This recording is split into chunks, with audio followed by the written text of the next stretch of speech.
Imagine a world where energy, power, and politics collide in ways no one sees coming. A world where a single decision can reshape economies overnight, and now, it seems, that world is on the brink of a shocking revelation. Late last week, an anonymous source claimed to have obtained documents suggesting a massive influx of U.S. capital into Alberta's oil fields. The documents, purportedly from multiple investment firms and confidential government briefings, hint at deals so significant they could transform not only Canada's energy landscape, but the global market itself. Sources remain unnamed.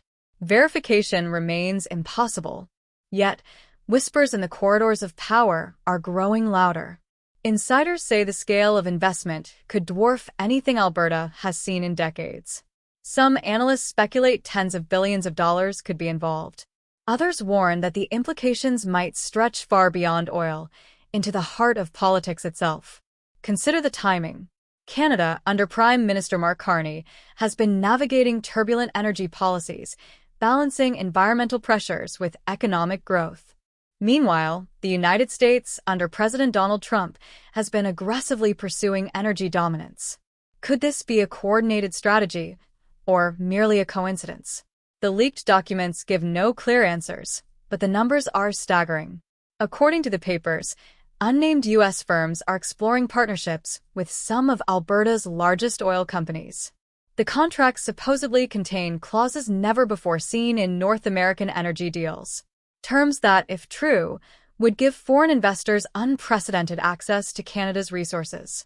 Some clauses hint at technology transfers, secret drilling rights, and even long-term export strategies. But again, these are claims from leaked documents, unverified, possibly incomplete, possibly entirely fabricated.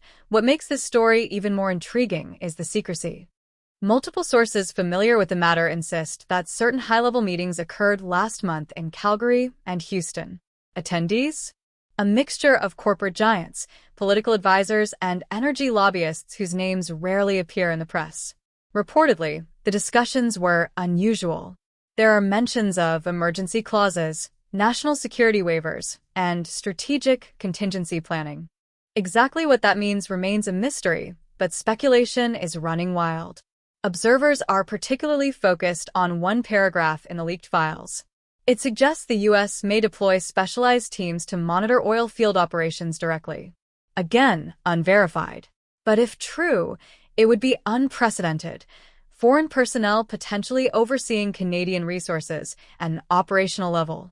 Legal experts are reportedly scrambling to understand whether such a move could even be possible under Canadian law. Meanwhile, environmental groups have already voiced alarm, though they admit they cannot confirm the document's authenticity. If this investment moves forward, it could dramatically increase extraction rates in Alberta, raising questions about carbon emissions, pipeline expansions, and the long-term impact on Indigenous lands. Could these leaked documents be a trial balloon, meant to gauge public reaction? Or are they truly indicative of a secretive plan unfolding behind closed doors? Adding to the intrigue, one section of the leaked materials mentions a strategic U.S. initiative to ensure energy dominance in North America by 2027. No details beyond that line. The language is vague but ominous. Some experts speculate this could involve technology transfer deals, rare earth minerals, or even hidden infrastructure projects linked to the oil fields. Political analysts are already debating the potential fallout. Could this move shift Canada's traditional alliances? Could it influence domestic elections? Or is it just another headline meant to stir controversy? The leaked documents refuse to clarify. They only suggest urgency. As we speak, sources claim encrypted communications are buzzing between energy firms and political offices in Ottawa and Washington. Everyone is watching, no one is talking. Even the Canadian Prime Minister, Mark Carney, and U.S. President Donald Trump have yet to issue statements. Silence, in this world, often speaks louder than words. And then there's the most curious detail of all. Embedded deep within the files is a reference to Project Aurora. No explanation. No context. Just a single line, repeated across multiple pages. Some say it's a code name for a new drilling technology. Others suggest it could be a geopolitical strategy disguised as an energy project. Whatever it is deliberately vague and deliberately alarming. Could this be the beginning of a transformative energy alliance? Or a calculated distraction designed to manipulate markets and public perception? We cannot say.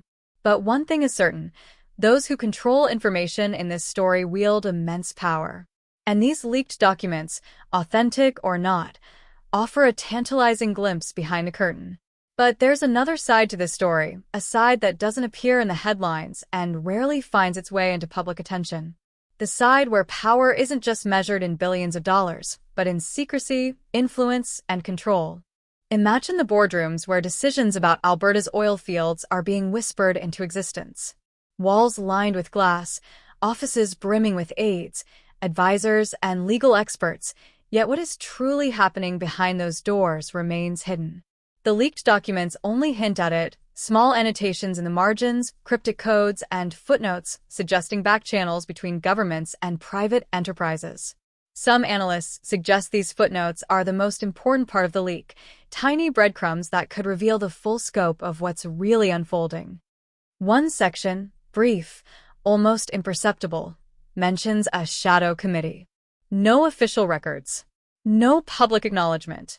The documents describe it as a liaison body between foreign stakeholders and domestic authorities, tasked with ensuring stability during rapid capital influx. Who sits on this committee? No names. But the very existence of such a body implies an unusual level of coordination between private investors and political entities. Consider the implications. If a shadow committee is operating with access to Alberta's energy policies, the decisions being made could bypass conventional oversight entirely. Environmental reviews could be accelerated or bypassed.